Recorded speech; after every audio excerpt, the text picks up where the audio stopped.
ಕೀರ್ತನೆ 101. ನಾನು ಕೃಪೆಯ ಕುರಿತಾಗಿಯೂ ನ್ಯಾಯದ ಕುರಿತಾಗಿಯೂ ಹಾಡುವೆನು ಯೆಹೋವನೇ, ನಿನ್ನನ್ನು ಕೀರ್ತಿಸುವೆನು. ನಿರ್ದೋಷವಾದ ಮಾರ್ಗದಲ್ಲಿ ವಿವೇಕದಿಂದ ಪ್ರವರ್ತಿಸುವೆನು. ನೀನು ಯಾವಾಗ ನನ್ನ ಬಳಿಗೆ ಬರುವಿ? ದಾವೀದನು ಕೋರಿಕೊಳ್ತಿರೋದೇನು ಗೊತ್ತಾ? ಯೆಹೋವನೇ, ನೀನು ನಮ್ಮ ಮನೆಗೆ ಯಾವಾಗ ಬರುತ್ತಿ? ಯಾವಾಗ ಮನೆಗೆ ಬರುತ್ತಿ ಅನ್ನುತ್ತಾನೆ. ಮತ್ತೊಮ್ಮೆ ಹೇಳ್ತೇನೆ, ಸಹೋದರ ಸಹೋದರಿಯರೇ, ಈ ಲೋಕದಲ್ಲಿ ನಾವು ಎಲ್ಲೇ ಆಗಲಿ ಆತ್ಮೀಕರಾಗಿ ನಟಿಸಬಹುದು. ಸಭೆಗೆ ಬಂದಾಗ ನೀವು ಎಷ್ಟೋ ಅದ್ಭುತವಾದ ಆತ್ಮೀಕರಂತೆ ನಟಿಸಬಹುದು. ಕೆಲಸ ಮಾಡುವ ಸ್ಥಳದಲ್ಲಿ ಆತ್ಮೀಕರಂತೆ ನಟಿಸಬಹುದು.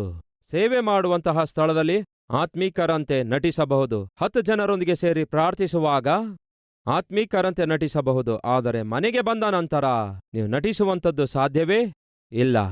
ಒಂದು ವೇಳೆ ನೀವು ನಟಿಸುವ ಪ್ರಯತ್ನ ಮಾಡಿದರೂ ಕೂಡ ನಿಮ್ಮ ಹೆಂಡತಿ ಹೇಳ್ತಾಳೆ, ಸುಮ್ಮನೇರಿ, ಅದನ್ನು ಬಿಡ್ರಿ, ನಿಮ್ಮ ಬದುಕು ಯಾರಿಗೆ ಗೊತ್ತಿಲ್ಲ ಅಂದಾಗ ಮುಗಿದೋಯ್ತು. ಎಲ್ಲ ಗಾಳಿ ಇಳಿದು ಹೋಗುತ್ತೆ. ಹೌದೋ ಇಲ್ಲವೋ?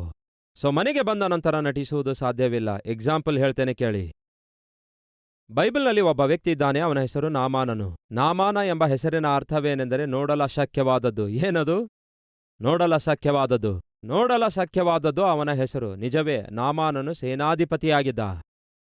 ಸಾಧಾರಣವಾಗಿ ಸೈನ್ಯಾಧಿಪತಿಯಾಗಿರುವುದಾದರೆ ಸ್ವಲ್ಪ ಮಟ್ಟಿಗೆ ಬಲವಾಗಿ ದೃಢವಾಗಿ ಇರ್ತಾರಲ್ಲವೇ? ಇದ್ದೇ ಇರ್ತಾರಲ್ಲವೇ?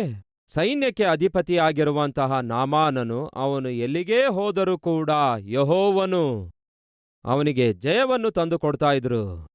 ಆದರೆ ನಾಮಾನನಿಗಿರುವಂತಹ ರೋಗ ಏನಾಗಿತ್ತು ಹೇಳ್ತೀರಾ? ಕುಷ್ಠರೋಗ ಅಲ್ಲ, ಗರ್ವಿಷ್ಠನಾಗಿದ್ದ. ಏನು? ಗರ್ವಿಷ್ಠನಾಗಿದ್ದ. ನಾಮಾನನನ್ನು ತಗ್ಗಿಸಿ ಬಿಡುವುದಕ್ಕಾಗಿ ದೇವರೇನ್ ಮಾಡಿದ್ರು? ಕುಷ್ಠರೋಗ ಅನುಮತಿಸಿದ್ರು. ನಾಶನಕ್ಕಿಂತ ಮುಂಚೆ ಗರ್ವ ಹೋಗುತ್ತದೆ. ಜಾಗ್ರತೆ ಸಹೋದರ ಸಹೋದರಿ, ನಿಮ್ಮ ಜೀವಿತದಲ್ಲಿ ಗರ್ವ ನಿಮ್ಮಲ್ಲಿ ಸ್ವಲ್ಪವೂ ಕೂಡ ಇರಬಾರ್ದು.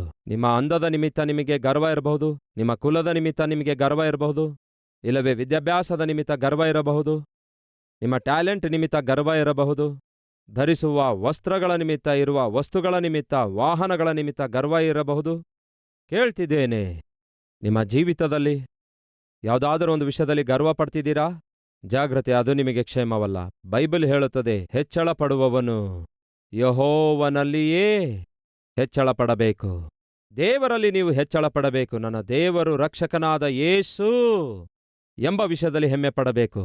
ಪ್ರಪಂಚವನ್ನೇ ಸೃಷ್ಟಿಸಿರುವ ದೇವರು ಯಾರೆಂದು ನನಗೆ ಗೊತ್ತು, ಅದರ ಬಗ್ಗೆ ಹೆಮ್ಮೆ ಪಡೆಯಿರಿ.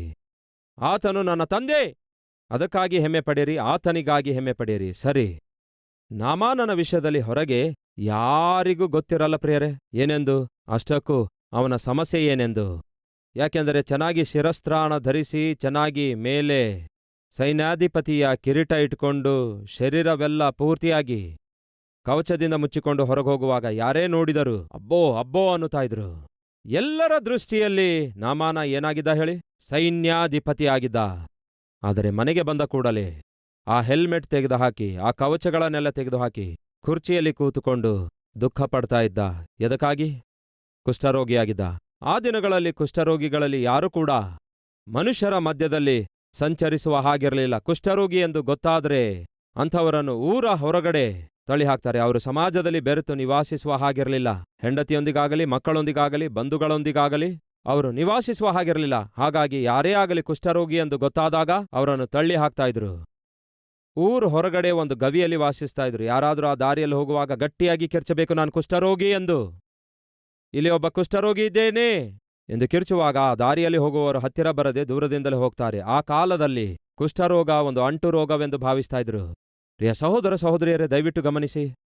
ನಾಮಾನನು ಹೊರಗೆ ಪರಾಕ್ರಮಶಾಲಿಯಾಗಿರುವಂತಹ ಸೈನ್ಯಾಧಿಪತಿಯಾಗಿದ್ದ. ಎಲ್ಲರೂ ಅದನ್ನೇ ಅಂದುಕೊಳ್ತಾ ಇದ್ರು. ರಾಜನು ಅದನ್ನೇ ಅಂದುಕೊಳ್ತಾ ಇದ್ದ, ಮಂತ್ರಿ ಅದನ್ನೇ ಅಂದುಕೊಳ್ತಾ ಇದ್ದ, ಸೈನಿಕರು ಅದನ್ನೇ ಅಂದುಕೊಳ್ತಾ ಇದ್ರು, ಸಕಲ ಜನರು ಅದನ್ನೇ ಅಂದುಕೊಳ್ತಾ ಇದ್ರು. ಆದರೆ ಮನೆಗೆ ಬಂದ ತಕ್ಷಣ ಕೇವಲ ಒಬ್ಬರಿಗೆ ಗೊತ್ತಿತ್ತು ಅವನು ಕುಷ್ಠರೋಗಿ ಎಂದು. ಯಾರು ಹೇಳ್ರಿ? ಅವನ ಹೆಂಡತಿಗೆ. ಅಂದರೆ ಈ ನಾಮಾನನು ಹೊರಗಡೆ ಎಷ್ಟೇ ಅದ್ಭುತವಾಗಿ ನಟಿಸಬಹುದು, ಆದರೆ ಅವನು ತನ್ನ ಹೆಂಡತಿಯ ಮುಂದೆ ನಟಿಸುವಂಥದ್ದು ಸಾಧ್ಯವೇ ಇಲ್ಲ. ಅದಕ್ಕೆ ಹೇಳ್ತಿದ್ದೇನೆ, ನೀವು ಹೊರಗಡೆ ಎಷ್ಟೇ ಅದ್ಭುತನಾದ ವ್ಯಕ್ತಿಯಾಗಿ, ಎಷ್ಟೇ ಅದ್ಭುತನಾದ ಆತ್ಮಿಕನಾಗಿ ಕಾಣಿಸಬಹುದು, ಆದರೆ ನಿಮ್ಮ ಹೆಂಡತಿ ಮುಂದೆ ನಟಿಸಲು ಸಾಧ್ಯವಿಲ್ಲ. ಹಾಗೆಯೇ ನಿಮ್ಮ ಗಂಡನ ಮುಂದೆ ನಟಿಸಲು ಸಾಧ್ಯವಿರಲ್ಲ. ನಿಮ್ಮ ಮಕ್ಕಳ ಮುಂದೆ ನಟಿಸುವುದು ಸಾಧ್ಯವಿರಲ್ಲ. ಯಾಕೆಂದರೆ ನಿಮ್ಮ ನಿಜವಾದಂತಹ ಆತ್ಮೀಕತೆ ಖಂಡಿತವಾಗಿ ಕಾಣಿಸುವಂಥದ್ದು, ಖಂಡಿತವಾಗಿ ಬಯಲಾಗುವಂಥದ್ದು ಎಲ್ಲಿ ಅನ್ನುವುದಾದರೆ ನಿಮ್ಮ ಮನೆಯಲ್ಲಿಯೇ. ನಿಮ್ಮ ಮನೆಯಲ್ಲಿ ನೀವು ನಟಿಸುವುದು ಸಾಧ್ಯವಿರಲ್ಲ. ಅದಕ್ಕಾಗಿಯೇ ನಿಮ್ಮ ಆತ್ಮಿಕ ಜೀವಿತಕ್ಕೆ ನಿಜವಾದ ಪರೀಕ್ಷೆಯ ಸ್ಥಳ ಯಾವುದಾದರೂ ಇದೆ ಎನ್ನುವುದಾದರೆ ಅದು ನಿಮ್ಮ ಮನೆಯಾಗಿದೆ. ಯಾಕೆಂದರೆ ಅಲ್ಲಿ ನೀವು ನಟಿಸುವಂಥದ್ದು ಸಾಧ್ಯವೇ ಇರಲ್ಲ. ಅಂದರೆ ನೀವು ಆಲಯದಲ್ಲಿ ಆತ್ಮಿಕರಾಗಿ ಕಾಣಿಸಬಹುದು, ಅನೇಕರ ಮಧ್ಯದಲ್ಲಿ ಆತ್ಮಿಕರಾಗಿ ಕಾಣಿಸಬಹುದು, ಆದರೆ ನಿಮ್ಮ ನಿಜವಾದ ಆತ್ಮಿಕತೆ ಕಾಣಿಸಿಕೊಳ್ಳಬೇಕಾದದ್ದು ಎಲ್ಲಿ ಗೊತ್ತಾ? ನಿಮ್ಮ ಮನೆಯಲ್ಲಿ. ನಿಮ್ಮ ಹೆಂಡತಿ ಹೇಳುವವಳಾಗಿರಬೇಕು, ನನ್ನ ಗಂಡ ನಿಜವಾಗಲೂ ಒಳ್ಳೆ ಆತ್ಮೀಕನೆಂದು. ನಿಮ್ಮ ಗಂಡ ಹೇಳುವವನಾಗಿರಬೇಕು, ನನ್ನ ಹೆಂಡತಿ ನಿಜವಾಗಲೂ ಒಳ್ಳೆ ಆತ್ಮೀಕಳೆಂದು. ನಿಮ್ಮ ತಂದೆ ತಾಯಿ ಹೇಳುವವರಾಗಿರಬೇಕು, ನಿಜವಾಗಲೂ ನಮ್ಮ ಮಗನು ಮಗಳು ಅದ್ಭುತನಾದಂತಹ ಆತ್ಮಿಕನೆಂದು, ಆತ್ಮಿಕಳೆಂದು.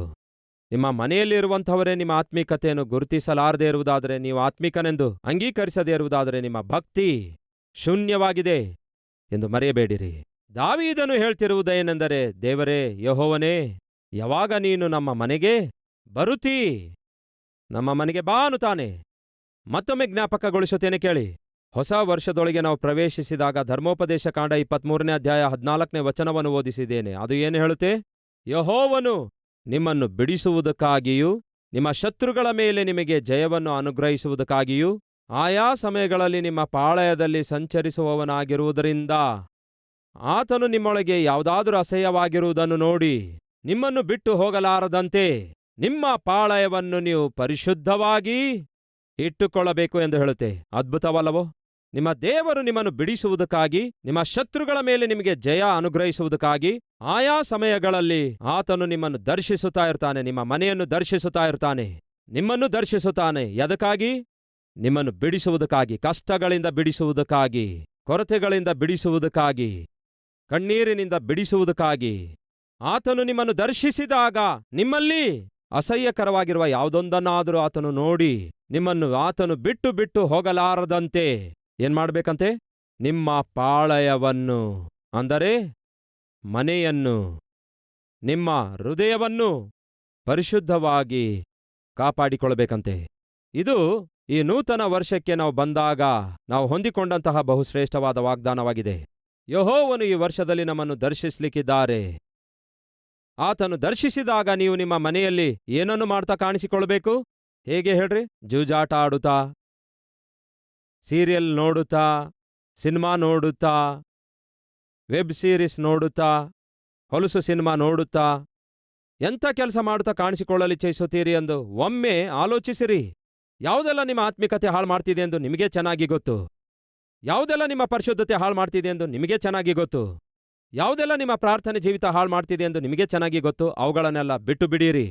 ಈ ವರ್ಷ ನಿಮ್ಮ ಮನೆಯಲ್ಲಿ ಅಪವಿತ್ರವಾದವುಗಳಿಗೆ ಅವಕಾಶ ಕೊಡದಂತೆ ಕಾಪಾಡಿಕೊಳ್ಳಿರಿ.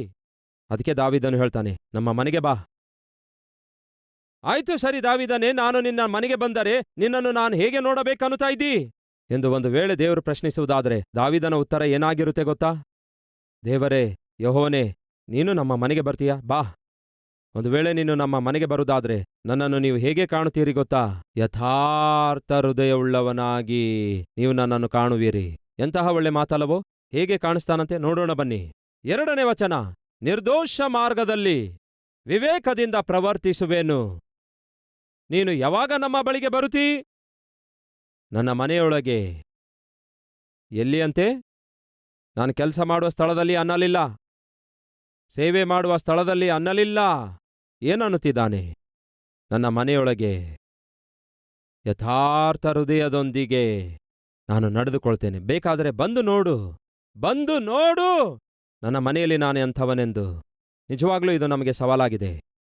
ಎಷ್ಟು ಜನ ಧೈರ್ಯದಿಂದ ಹೇಳಬಲ್ಲಿರಿ, ಕರ್ತನೇ ನೀನು ಬಂದು ನೋಡು ದೇವರೇ, ನಮ್ಮ ಮನೆಗೆ ಬಂದು ನೋಡು ದೇವರೇ. ನಿನಗೆ ಗೊತ್ತಾಗುತ್ತೆ ನಾನು ಎಷ್ಟು ಆತ್ಮಿಕನೆಂದು. ನನ್ನ ಮನೆಯಲ್ಲಿರುವವರಿಗೆ ಕೇಳಿ ನೋಡು ದೇವರೇ, ನಾನು ಎಷ್ಟು ಆತ್ಮಿಕನೆಂದು ನಿನಗೆ ಗೊತ್ತಾಗುತ್ತೆ. ನನ್ನ ಪಕ್ಕದ ಮನೆಯವರಿಗೆ, ಎದುರಿರುವ ಮನೆಯವರಿಗೆ ಕೇಳಿ ನೋಡು ದೇವರೇ, ನಾನು ಎಷ್ಟು ಆತ್ಮಿಕನೆಂದು ನಿನಗೆ ಅರ್ಥ ಆಗುತ್ತೆ. ಈ ದಿನ ಒಂದು ವೇಳೆ ಯಾರಾದರೂ ಧೈರ್ಯದಿಂದ ಈ ಮಾತು ಹೇಳಬಲ್ಲಿರ, ಕರ್ತನೇ ನನ್ನ ಮನೆಗೆ ಬಾ, ಬಂದು ನೋಡು, ನಾನು ನಿನ್ನ ಮುಂದೆ ಯಥಾರ್ಥ ಹೃದಯವುಳ್ಳವನಾಗಿ ಕಾಣಿಸುತ್ತೇನೆ. ಇದ್ದೀರಾ ನಮ್ಮ ಮಧ್ಯ ಈ ದಿನ ಯಥಾರ್ಥ ಹೃದಯವುಳ್ಳಂಥವರು? ಬೈಬಲ್ ಹೇಳುತ್ತದೆ, ಯಥಾರ್ಥವಂತರನ್ನು ಬಲಪಡಿಸುವುದಕ್ಕಾಗಿ ಯೆಹೋವನ ಕಣ್ಣುದೃಷ್ಟಿ ಏನಂತೆ ಲೋಕವೆಲ್ಲ ಸಂಚರಿಸುತ್ತಾ ಇದೆ. ದೇವರು ಹುಡುಕುತ್ತಾ ಇದ್ದಾರಂತೆ ಪ್ರಿಯರೇ. ಯಾರನ್ನು ಬಲಪಡಿಸುವುದಕ್ಕಾಗಿ? ಯಥಾರ್ಥವಂತರನ್ನು ಬಲಪಡಿಸುವುದಕ್ಕಾಗಿ, ನೀತಿಯಿಂದ ಜೀವಿಸುವವರಿಗೆ ಬಲಪಡಿಸುವುದಕ್ಕಾಗಿ, ನಿಜಾಯಿತಿಯಿಂದ ಜೀವಿಸುವವರಿಗೆ ಬಲಪಡಿಸುವುದಕ್ಕಾಗಿ, ಅವರನ್ನು ಹೆಚ್ಚಿಸುವುದಕ್ಕಾಗಿ, ಅವರನ್ನು ಉದ್ಧರಿಸುವುದಕ್ಕಾಗಿ, ಅವರನ್ನು ಅನೇಕ ಜನರಿಗೆ ಆಶೀರ್ವಾದಕರವಾಗಿ ಮಾಡಿ ಮಾರ್ಪಡಿಸಬೇಕೆಂದು ದೇವರು ಹುಡುಕುತ್ತಿದ್ದಾರಂತೆ ಪ್ರಿಯರೇ. ಯಥಾರ್ಥವಂತರನ್ನು ದೇವರು ಹುಡುಕುತ್ತಾ ಇದ್ದಾರೆ. ಅದಕ್ಕೆ ದಾವೀದನು ಹೇಳ್ತಾನೆ, ಬಾ ಕರ್ತನೇ, ನಮ್ಮ ಮನೆಗೆ ಬಾ, ನನ್ನನ್ನು ನೋಡು, ನೀನು ಬೇಕಾದ್ರೆ ನಾನು ನನ್ನ ಮನೆಯೊಳಗೆ ಯಥಾರ್ಥವಂತನಾಗಿ ನಾನು ಪ್ರವರ್ತಿಸುತ್ತೇನೆ. ಈ ದಿನ ನಮ್ಮ ಮಧ್ಯೆ ಯಾರಾದರೂ ಇದ್ದೀರಾ? ನನ್ನ ಜೀವಿತದಲ್ಲಿ ನಾನು ಆಶೀರ್ವಾದ ನೋಡಲು ಇಚ್ಛಿಸುತ್ತಿದ್ದೇನೆ ಅನ್ನುವವರು, ಅಭಿವೃದ್ಧಿ ನೋಡಬೇಕು ಎಂದು ಆಶಿಸುತ್ತಿದ್ದೇನೆ ಅನ್ನುವವರು, ಅನೇಕ ಜನರಿಗೆ ಆಶೀರ್ವಾದಕರವಾಗಿ ನಾನಿರಬೇಕು ಎಂದು ಆಶಿಸುವವರಿದ್ದೀರಾ? ಹಾಗಾದರೆ ಕೇಳಿ, ಅದರ ಸೀಕ್ರೆಟ್ ಏನಾಗಿದೆ ಗೊತ್ತಾ? ನೀವು ದೇವರ ಆಶೀರ್ವಾದ ಹೊಂದಿಕೊಳ್ಳುವುದಾಗಲಿ, ಅಭಿವೃದ್ಧಿ ಹೊಂದಿಕೊಳ್ಳುವುದಾಗಲಿ, ಅನೇಕ ಜನರಿಗೆ ಆಶೀರ್ವಾದಕರವಾಗಿ ನೀವು ಮಾರ್ಪಡುವುದಾಗಲಿ ನಿಮ್ಮ ಜೀವಿತದಲ್ಲಿ ಜರುಗಬೇಕಾದರೆ ದೇವರು ಕೋರಿಕೊಳ್ಳುವುದೇನು ಗೊತ್ತಾ? ಯಥಾರ್ಥವಾದ ಹೃದಯ. ಒಮ್ಮೆ ಒಬ್ಬ ರಾಜನು ತನ್ನ ಪ್ರಜೆಗಳಿಗೆ ಎಷ್ಟೋ ಚೆನ್ನಾಗಿ ಪರಿಪಾಲನೆ ಮಾಡ್ತಾನೆ. ಅಷ್ಟು ಚೆನ್ನಾಗಿ ಪರಿಪಾಲನೆ ಮಾಡಿರುವ ರಾಜನಿಗೆ ವಯಸ್ಸಾಗುತ್ತಿರುವಾಗ ತನಗಿರುವಂತಹ ಏಕೈಕ ಮಗಳಿಗೆ ಒಬ್ಬನೊಂದಿಗೆ ಮದುವೆ ಮಾಡಿಸಿ ಆ ಅಳಿಯನಿಗೆ ರಾಜ್ಯವನ್ನು ಒಪ್ಪಿಸಬೇಕು ಆಲೋಚಿಸ್ತಾನೆ. ಆದರೆ ಆ ಅಳಿಯ ಎಂಥವನಾಗಿರಬೇಕು? ಯಥಾರ್ಥನಾದ ಅಳಿಯ ಆಗಿರಬೇಕು ಎಂದು ಬಯಸುತ್ತಾನೆ. ಯಥಾರ್ಥವಂತನನ್ನೇ ನನ್ನ ಅಳಿಯನನ್ನಾಗಿ ಅಂಗೀಕರಿಸಬೇಕು ಅಂದುಕೊಂಡ. ಯಥಾರ್ಥವಂತರು ಪಟ್ಟಣಕ್ಕೆ ಏನನ್ನು ತರುತ್ತಾರೆ? ಆಶೀರ್ವಾದವನ್ನು ತರುತ್ತಾರೆ. ಹಾಗಾಗಿ ಯಥಾರ್ಥವಂತನೇ ನನಗೆ ಬೇಕು, ಅದಕ್ಕೊಂದು ಪರೀಕ್ಷೆ ಇಡ್ತೇನೆ ಎಂದು ಯೋಚಿಸಿ ಕೆಲವೊಂದು ಕಂಡೀಷನ್ಸ್ಗಳನ್ನಿಟ್ಟು ಮಂತ್ರಿಗೆ ಈ ಕೆಲಸವನ್ನು ಒಪ್ಪಿಸುತ್ತಾನೆ. ಆ ದೇಶದಲ್ಲಿದ್ದಂತಹ 1000 ಮಂದಿ ಡೈನಮೈಟ್ಸ್ ತರ ಇರುವಂತಹ ಒಂದು ಯಂಗ್ ಟೀಮನ್ನು ಕರತಂದ. ಅವನು ಫಿಲ್ಟರ್ ಮಾಡಿದ ಮೇಲೆ 500 ಜನ ಉಳ್ಕೊಂಡ್ರು. ಮತ್ತೆ ಫಿಲ್ಟರ್ ಮಾಡಿದ್ರೆ 100 ಜನ ಉಳ್ಕೊಂಡ್ರು. ಮತ್ತೆ ಫಿಲ್ಟರ್ ಮಾಡಿದ್ರೆ 50 ಮಂದಿ ಉಳ್ಕೊಂಡ್ರು. ಕೊನೆಗೆ 4 ಜನ ಉಳ್ಕೊಂಡ್ರು. ಆ 4 ಜನರನ್ನು, ಚುರುಕಾದ ಅವರನ್ನು ರಾಜನ ಮುಂದೆ ಪ್ರವೇಶಪಡಿಸಿದರೆ ರಾಜ ಬಹಳ ಆಶ್ಚರ್ಯಪಟ್ಟ. ನೋಡುವುದಕ್ಕೆ ಎಷ್ಟು ಚುರುಕಾಗಿದ್ದಾರೆ, ಬಹಳ ಶಾರ್ಪ್ ಆಗಿದ್ದಾರೆ. ಈ 4 ಜನರಿಗೂ ಪರೀಕ್ಷೆ ಇಡಬೇಕು ಎಂದು ಯೋಚಿಸಿ ರಾಜ ಏನು ಮಾಡ್ದ ಗೊತ್ತಾ? ಒಬ್ಬೊಬ್ಬರಿಗೆ ಒಂದೊಂದು ಚೀಲ ಬಿತ್ತುವ ಬೀಜವನ್ನು ಕೊಟ್ಟ. ಒಂದು ಚೀಲ ಬೀಜವನ್ನು ಕೊಟ್ಟು ಹೇಳಿದ್ದೇನೆಂದರೆ, ನೀವೇ ಹೋಗಿ ಈ ಬೀಜಗಳನ್ನು ಬಿತ್ತಬೇಕು, ನೀವೇ ಹೋಗಿ ಹೊಲದಲ್ಲಿ ಬೆಳೆ ಬೆಳೆಸಬೇಕು, ನೀವೇ ಹೋಗಿ ನಾನು ಬೀಜವನ್ನು ಬಿತ್ತಿ ಬೆಳೆಯನ್ನು ಬೆಳೆಸಿ ಯಾರು ಹೆಚ್ಚು ಚೀಲಗಳೊಂದಿಗೆ ರಾಶಿ ಮಾಡಿರುವ ಧಾನ್ಯವನ್ನು ತಿರುಗಿ ತರುತ್ತಾರೋ ಅವನೇ ನನ್ನ ಅಳಿಯನಾಗಿ ಅಂಗೀಕರಿಸಲ್ಪಡುತ್ತಾನೆ ಎಂದು ಹೇಳಿದಾಗ ಈ 4 ಜನ ಕೂಡ ಎಷ್ಟೋ ಸಂತೋಷಪಟ್ಟು ಒಬ್ಬೊಬ್ಬರು ಒಂದೊಂದು ಚೀಲ ಬೀಜವನ್ನು ತೆಗೆದುಕೊಂಡು ಹೋಗಿ ಅವರು ತಮ್ಮ ಭೂಮಿಯನ್ನೆಲ್ಲ ತಾವೇ ಉಳಿಗೆ ಮಾಡಿ ಅಗಿದು ಆನಂತರ ನೀರು ಹೊಡೆದು ಚೆನ್ನಾಗಿ ಮೆತ್ತಗೆ ಮಾಡಿ ಬೀಜ ಬಿತ್ತುತ್ತಾರೆ. ಕೆಲವು ತಿಂಗಳಾದ ಮೇಲೆ ರಾಜನಿಗೆ ಭೇಟಿಯಾಗುವ ಸಮಯ ಬಂದಿತು ಪ್ರಿಯರೇ. ಒಬ್ಬನು ಎಷ್ಟೋ ಸಂತೋಷದಿಂದ ಬಿತ್ತಿದ ಬೀಜವೆಲ್ಲ ಫಲಿಸಿರುವುದರಿಂದ ರಾಶಿ ಮಾಡಿದ ಧಾನ್ಯವನ್ನೆಲ್ಲ, ಕೊಯ್ಲಿಗೆ ಮಾಡಿರುವ ಧಾನ್ಯವನ್ನೆಲ್ಲ ಚೆನ್ನಾಗಿ ಚೀಲಗಳಲ್ಲಿ ತುಂಬಿ ತರ್ತಾನೆ. ಲೆಕ್ಕ ಮಾಡಿದಾಗ ಸುಮಾರು 100 ಚೀಲಗಳಾದವು. ಆ 100 ಚೀಲ ಧಾನ್ಯ ಬಂಡಿಯಲ್ಲಿ ಹಾಕಿಕೊಂಡು ರಾಜನ ಬಳಿಗೆ ಬರ್ತಾ ಇದ್ದಾನೆ. ಬಂದು ತಲುಪಿದ. 2ನೇಯವನೇನೋ 150 ಚೀಲ ಧಾನ್ಯ ಬೆಳೆಸಿದ, ಅವನು ಅದನ್ನು ತಕೊಂಡು ಬಂದ. 3ನೇಯವನೇನೋ 250 ಚೀಲ ಬೆಳೆಸಿದ, ಅವನು ಕೂಡ ಬಂಡಿಯ ಮೇಲೆ ರಾಶಿ ಮಾಡಿರುವ ಧಾನ್ಯವನ್ನು ತಂದ. 4ನೇಯವನೇನೋ ತನ್ನ ಮಮ್ಮಿಯೊಂದಿಗೆ ಮಾತಾಡ್ತಿದ್ದ. ಅಮ್ಮ, ಚಿಕ್ಕಂದಿನಿಂದಲೂ ನನಗೆ ತಂದೆ ಇಲ್ಲದಿದ್ದರು ನೀನೇ ಸಮಸ್ತವಾಗಿದ್ದು ನನಗೆ ಬೆಳೆಸಿದಿ. ನಾನು ಉನ್ನತ ಸ್ಥಿತಿಗೆ ಬರಬೇಕೆಂದು ನೀನು ಆಶಿಸಿದಿ, ಅನೇಕರಿಗೆ ಉಪಕಾರ ಮಾಡಬೇಕೆಂದು ನೀನು ಕೋರಿಕೊಂಡಿದ್ದಿ. ಆದರೆ ಅದೇನೋ ರಾಜನು ಇಟ್ಟಿರುವ ಪರೀಕ್ಷೆಯಲ್ಲಿ ಪೂರ್ತಿಯಾಗಿ ನಾನು ಸೋತು ಹೋದೆ ಅಮ್ಮ. ಏನ್ ಜರುಗಿತೆಂದು ನನಗರ್ಥವಾಗ್ತಿಲ್ಲ. 1000 ಜನರಲ್ಲಿ ನಾನು ಸೆಲೆಕ್ಟ್ ಆದಾಗ ನೀನು ಎಷ್ಟೋ ಸಂತೋಷಪಟ್ಟೆ. 500 ಜನ ಸೆಲೆಕ್ಟ್ ಆದಾಗ ಅವರೊಂದಿಗೂ ಕೂಡ ನಾನಿದ್ದೆ. 100 ಜನ ಸೆಲೆಕ್ಟ್ ಆದಾಗ ಅವರ ಮಧ್ಯೆ ಕೂಡ ನಾನಿದ್ದೆ. 50 ಮಂದಿ ಸೆಲೆಕ್ಟ್ ಆದಾಗ ಅವರ ಮಧ್ಯೆ ಕೂಡ ಇದ್ದೆ. ಕೊನೆಗೆ 4ರಲ್ಲಿ ಒಬ್ಬನಂತೆ ಸೆಲೆಕ್ಟ್ ಆದಾಗ ನೀನು ಎಷ್ಟೋ ಸಂತೋಷಪಟ್ಟೆ. ಆ 4 ಜನರಲ್ಲಿ ನನ್ನ ಮಗನು ಕೂಡ ಇದ್ದಾನೆ, ಖಂಡಿತವಾಗಿ ಈ ದೇಶಕ್ಕೆ ರಾಜನಾಗುತ್ತಾನೆ ಎಂದು ನೀನು ಎಷ್ಟೋ ಸಂಭ್ರಮ ಪಟ್ಟಿರುತ್ತಿ. ನಿನ್ನ ಕಣ್ಣಲ್ಲಿ ಆನಂದವನ್ನು ಕಂಡು ನಾನೆಷ್ಟೋ ಸಂತೋಷಪಟ್ಟೆ. ಆದರೆ ಅಮ್ಮ, ನನ್ನನ್ನು ಕ್ಷಮಿಸು. ರಾಜನು ಇಟ್ಟ ಪರೀಕ್ಷೆಯಲ್ಲಿ ನಾನು ಸೋತು ಹೋದೆ ಅಂದ. ಏನಾಯ್ತು ಮಗನೇ ಎಂದು ಕೇಳಿದಳು. ರಾಜನು ಕೊಟ್ಟ ಬೀಜವನ್ನೆಲ್ಲ ತೆಗೆದುಕೊಂಡು ಹೋದೆ, ನಮ್ಮ ಹೊಲವನ್ನೆಲ್ಲ ಅಗಿದೆ, ಉಳಿಗೆ ಮಾಡಿದೆ, ಈ ಬೀಜವನ್ನು ಬಿತ್ತಿದೆ.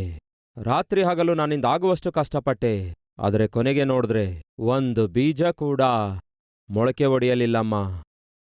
ನನಗೆ ಗೊತ್ತಾದ ವಾರ್ತೆ ಏನೆಂದರೆ ಉಳಿದ ಮೂವರು ಕೂಡ, ಒಬ್ಬನು 100 ಚೀಲ, ಇನ್ನೊಬ್ಬ 120 ಚೀಲ, ಇನ್ನೊಬ್ಬ 150 ಚೀಲ ತಂದಿದ್ದಾರೆಂದು ಗೊತ್ತಾಯ್ತು. ಆದರೆ ಏನಾಯ್ತೆಂದು ಗೊತ್ತಿಲ್ಲ.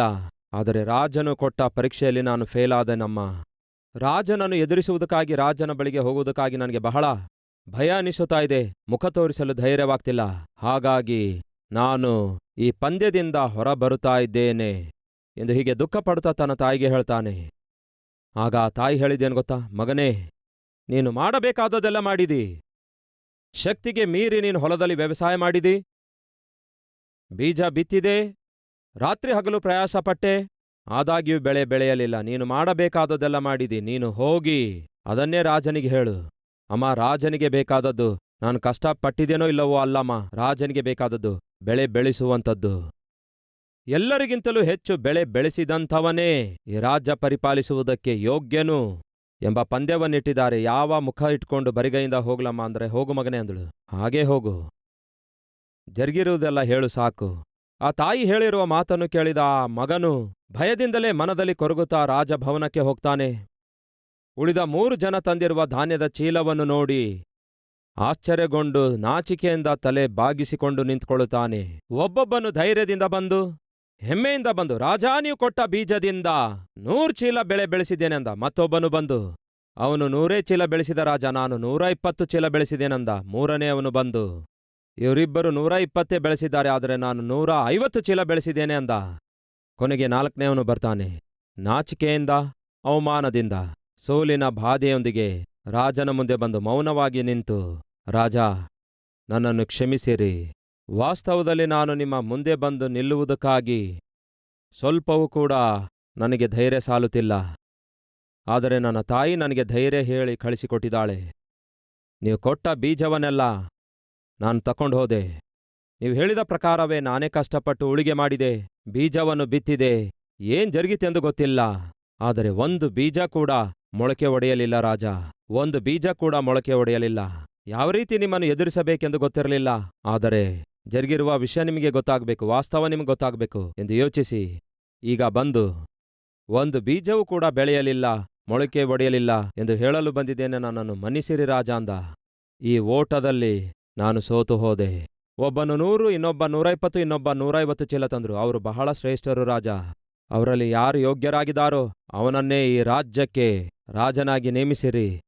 ಹೋಗ್ಬರ್ತೇನೆ ರಾಜ ಎಂದು ನಮಸ್ಕರಿಸಿ ಹೊರಟು ಹೋಗ್ತಾ ಇದ್ದ. ಹಾಗೆ ಹೊರಡುವಾಗ ಆ ವ್ಯಕ್ತಿಯ ಕಣ್ಣಲ್ಲಿ ಕಣ್ಣೀರು ಹರಿಯುತ್ತಾ ಇದ್ವು. ತಾಯಿ ಕನಸು ಕಂಡಿದ್ದಳು, ಈ ದೇಶಕ್ಕೆ ನಾನು ರಾಜನಾಗಿ ಅನೇಕ ಬಡವರಿಗೆ ಆಧಾರವಾಗಿರಬೇಕೆಂದು. ಆದರೆ ಓಟದಲ್ಲಿ ಸೋತವನಾಗಿ ಹಿಂದಿರುಗುತ್ತಿದ್ದೇನೆ ಎಂದು ಯೋಚಿಸಿ ಹೊರಡುತ್ತಿರುವಾಗ ಹಿಂದೆಯಿಂದ ರಾಜನ ಸ್ವರ ಕೇಳಿಸಿತು, ನಿಲ್ಲು! ಸೋತಿರುವಂಥದ್ದು ನೀನಲ್ಲ, ವಾಸ್ತವದಲ್ಲಿ ಸೋತಿರೋದು ಈ ಮೂವರು ಎಂದು ರಾಜ ಹೇಳ್ದ. ಹಿಂದಕ್ಕೆ ತಿರುಗಿ ಕೇಳ್ತಾನೆ ಆ ಹುಡುಗ, ಇದೇನು ರಾಜ, 100 ಚೀಲ, 120 ಚೀಲ, 150 ಚೀಲ ಬೆಳೆಸಿದವನು, ಇಷ್ಟು ಧಾನ್ಯ ಬೆಳೆಸಿದವರು ಇವ್ರು ಹೇಗೆ ಸೋತು ಹೋದ್ರು? ಕನಿಷ್ಠ ಒಂದು ಧಾನ್ಯ ತರದೇ ಇರುವ ನಾನ್ ಹೇಗೆ ಗೆದ್ದಿದ್ದೇನೆ ಎಂದು ಕೇಳ್ದ. ಆಗ ರಾಜ ಹೇಳ್ತಾನೆ, ಮಗನೇ, ನೀನೇ ಗೆದ್ದಿದೆ ಅಂದ. ಹೇಗೆ ರಾಜ? ನಾನು ಪ್ರತಿಯೊಬ್ಬರಿಗೂ, ನಿನಗೂ ಉಳಿದ 3 ಕೂಡ 1 ಚೀಲ ಬೀಜ ಕೊಟ್ಟಿದ್ದೇನಲ್ಲವೇ? ಹೌದು ರಾಜ, 1 ಚೀಲ ಬೀಜ ಕೊಟ್ಟಿದ್ರಿ, ತಕೊಂಡ್ವಿ ನಾವು. ಹಾಗಾದ್ರೆ ಕೇಳು, ನಾನು ಕೊಟ್ಟಿರುವಂತಹ ಆ ಬೀಜಗಳು ಟೊಳ್ಳೆ ಬೀಜಗಳಾಗಿದ್ವು. ಅವು ಮೊಳಕೆ ಒಡೆಯುವ ಚಾನ್ಸ್ ಇಲ್ಲವೇ ಇಲ್ಲ. ಮತ್ತೆ ಇವರಿಗೆ ಹೇಗೆ 100 ಚೀಲ, 120 ಚೀಲ, 150 ಚೀಲ ಬಂದವು? ಸುಳ್ಳು ಮಾತು, ಅವರು ಮೋಸಗಾರರು. ವಾಸ್ತವದಲ್ಲಿ ಯಾರಿಗೂ ಬೆಳೆ ಬೆಳೆಯಲಿಲ್ಲ. ಆದರೆ ಏನ್ ಮಾಡಿದ್ರು? ಬೆಳೆ ಬೆಳೆಸಿರುವಂತೆ ಇವರು ಮಾರ್ಕೆಟಿಗೆ ಹೋಗಿ ಈ ಕತ್ತೆ ಎಲ್ಲಿ ಕೊಂಡುಕೊಂಡನೆಂದು ಗೊತ್ತು, ಈ 2ನೇ ಕತ್ತೆ ಅವನು ಎಲ್ಲಿಂದ ಕೊಂಡುಕೊಂಡನೆಂದು ಗೊತ್ತು, ಈ ಅಡ್ಡ ಕತ್ತೆ ಎಲ್ಲಿ ಕೊಂಡುಕೊಂಡನೆಂದು ಗೊತ್ತು. ಈ 3 ಕೂಡ ವಂಚಕರಾಗಿದ್ದಾರೆ, ಮೋಸಗಾರರಾಗಿದ್ದಾರೆ. ನಾನು ವಾಸ್ತವದಲ್ಲಿ ಇಟ್ಟ ಪರೀಕ್ಷೆ ಬೆಳೆ ಬೆಳೆಸುವುದಕ್ಕೋಸ್ಕರವಾಗಿ ಅಲ್ಲ ಮಗನೇ. ವಾಸ್ತವದಲ್ಲಿ ನಾನು ಇಟ್ಟಂತಹ ಪರೀಕ್ಷೆ ನಿಮ್ಮ 4 ಜನರಲ್ಲಿ ಯಾರು ಯಥಾರ್ಥವಂತನಾಗಿದ್ದಾನೋ ಅಂಥವನನ್ನು ಪರೀಕ್ಷಿಸಬೇಕೆಂದು ಆಶಿಸಿದೆ. ಈ 4 ಜನರಲ್ಲಿ ಯಥಾರ್ಥವಂತನು ನೀನೊಬ್ಬನೇ ಅಂದ.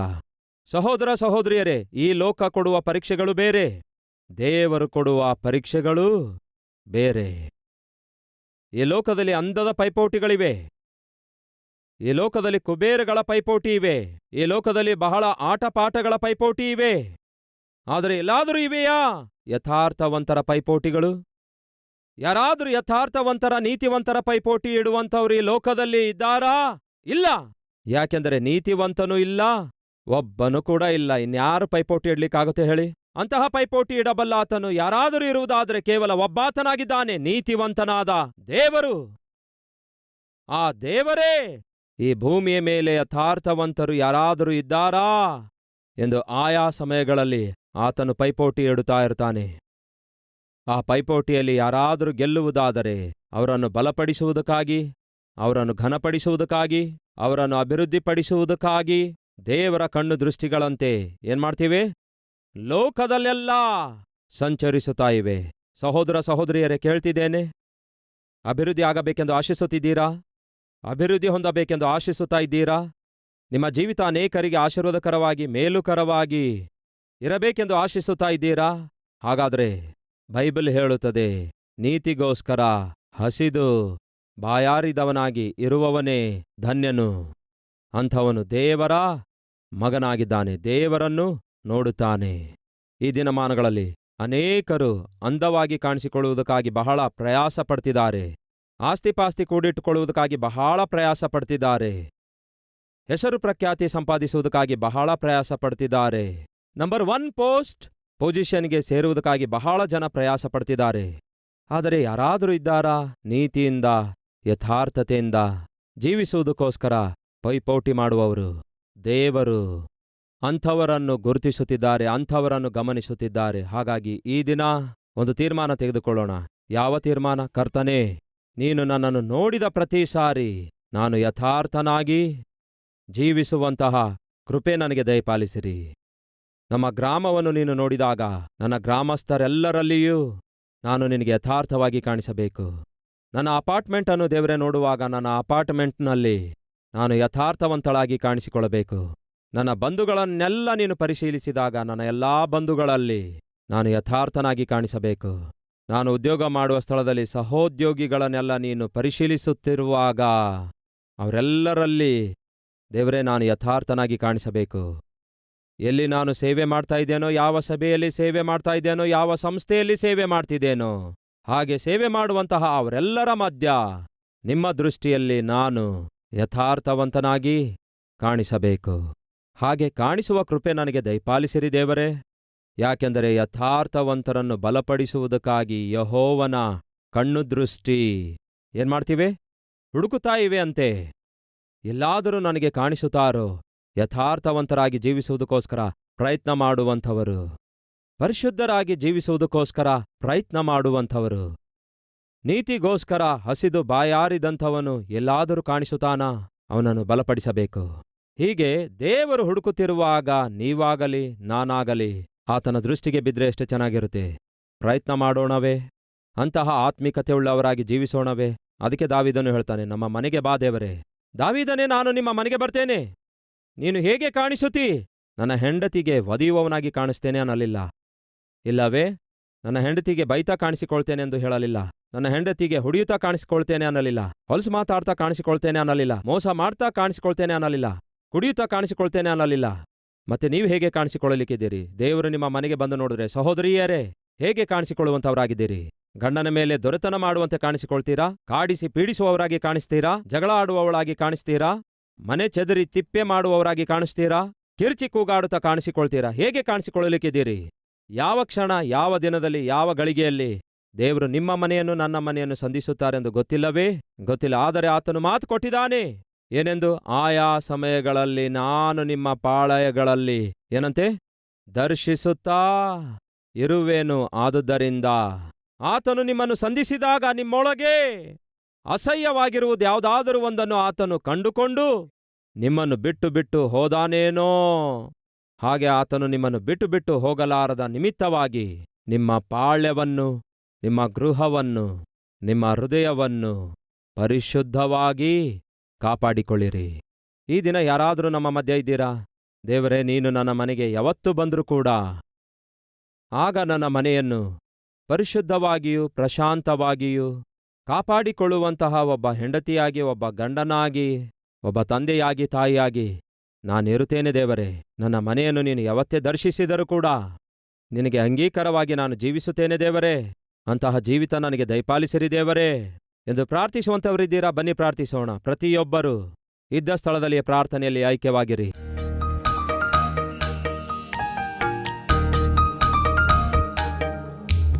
ದೇವರೇ, ನೀತಿವಂತರ ಸಭೆಯಲ್ಲಿ ನಾವೆಲ್ಲರೂ ಕಾಣಿಸಿಕೊಳ್ಳುವ ಹಾಗೆ ಕೃಪೆಯನ್ನು ದಯಪಾಲಿಸಿರಿ. ನಮ್ಮ ನಿಜವಾದಂತಹ ಆತ್ಮಿಕತೆ ಮನೆಯ ಹೊರಗಡೆ ಅಲ್ಲ, ಮನೆಯ ಒಳಗಡೆ ಇದೆ. ಮನೆಯ ಒಳಗಡೆಯೇ ನಮ್ಮ ಆತ್ಮಿಕತೆ ಸರಿಯಾಗಿರಬೇಕು. ಗಂಡನ ಮುಂದೆ, ಹೆಂಡತಿಯ ಮುಂದೆ, ಮಕ್ಕಳ ಮುಂದೆ, ತಂದೆ ತಾಯಿಗಳ ಮುಂದೆ ನಾವು ನಿಜವಾದಂತಹ ಆತ್ಮೀಕರಾಗಿ ಕಾಣಿಸಿಕೊಳ್ಳಬೇಕು. ಅಂತಹ ಆತ್ಮಿಕತೆ ನಮ್ಮೆಲ್ಲರಿಗೂ ದಯಪಾಲಿಸಿರಿ. ಯಥಾರ್ಥವಂತರನ್ನು ಬಲಪಡಿಸುವ ದೇವರು ನೀವಾಗಿದ್ದೀರಿ. ಯಥಾರ್ಥವಂತರನ್ನು ಉನ್ನತಕ್ಕೆ ತರುವ ದೇವರು ನೀವಾಗಿದ್ದೀರಿ. ಯಥಾರ್ಥವಂತರನ್ನು ಉದ್ಧರಿಸುವ ದೇವರು ನೀವಾಗಿದ್ದೀರಿ. ದೇವರೇ, ಈ ದಿನ ಯಾರ್ಯಾರು ದೇವರೇ ನಾನು ನಿನ್ನ ದೃಷ್ಟಿಯಲ್ಲಿ ಯಥಾರ್ಥವಂತನಾಗಿ ಜೀವಿಸಬೇಕೆಂದು ಆಶಿಸುತ್ತಿದ್ದೇನೆ, ಅಂತಹ ಕೃಪೆ ನನಗೆ ದಯಪಾಲಿಸಿರಿ ಎಂದು ಪ್ರಾರ್ಥನೆ ಮಾಡುವ ಪ್ರತಿಯೊಬ್ಬರನ್ನು ದೇವರೇ ನಿಮ್ಮ ಯಥಾರ್ಥತೆಯಿಂದ, ನಿಮ್ಮ ನೀತಿಯಿಂದ, ನಿಮ್ಮ ಪರಿಶುದ್ಧತೆಯಿಂದ ನನ್ನನ್ನು, ನಮ್ಮೆಲ್ಲರನ್ನು ತುಂಬಿಸಬೇಕೆಂದು ಕೋರಿಕೊಳ್ಳುತ್ತೇವೆ. ನೀವು ನಮ್ಮನ್ನು ನೋಡುವ ಪ್ರತಿ ಸಾರಿ ಇವನು ನನ್ನ ಮಗನು, ಇವನಲ್ಲಿ ನಾನು ಆನಂದಿಸುತ್ತಿದ್ದೇನೆ, ಈಕೆ ನನ್ನ ಮಗಳು, ಈಕೆಯಲ್ಲಿ ನಾನು ಆನಂದಿಸುತ್ತಿದ್ದೇನೆ ಎಂದು ದೇವರೇ ನೀವು ನಮ್ಮನ್ನು ನೋಡಿ ಹೇಳುವಂತಹ ಜೀವಿತ ದಯಪಾಲಿಸಿರಿ. ನಿಮಗೆ ಅಂಗೀಕಾರವಾಗಿ, ನಿಮಗೆ ಮಹಿಮಕರವಾಗಿ, ಸುತ್ತಲಿರುವವರಿಗೆ ಮಾದರಿಕರವಾಗಿ ಮಾಡಿರೆಂದು, ಮಾರ್ಪಡಿಸಿರೆಂದು ನಮ್ಮ ಜೀವಿತಗಳನ್ನು ದರ್ಶಿಸಿ ದಿವ್ಯ ದಾನಗಳನ್ನು ಅನುಗ್ರಹಿಸಿರೆಂದು ಯೇಸುವಿನ ನಾಮದಲ್ಲಿ ಬೇಡಿ ಹೊಂದಿದ್ದೇವೆ ತಂದೆಯೇ, amen.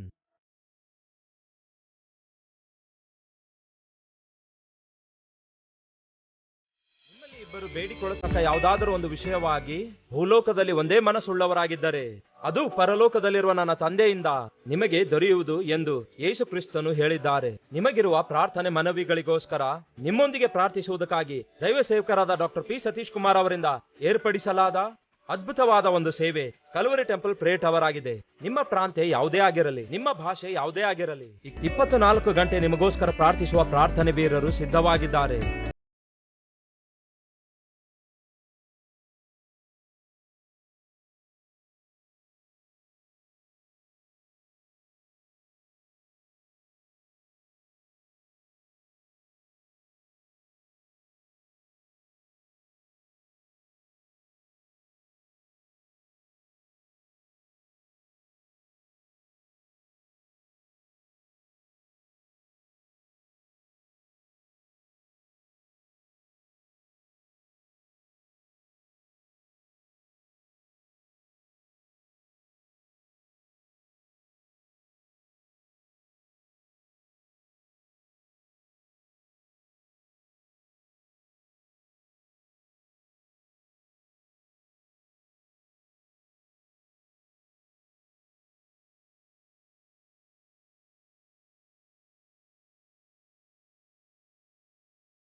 Calvary, post box number 30, Kukatpally, Hyderabad 72.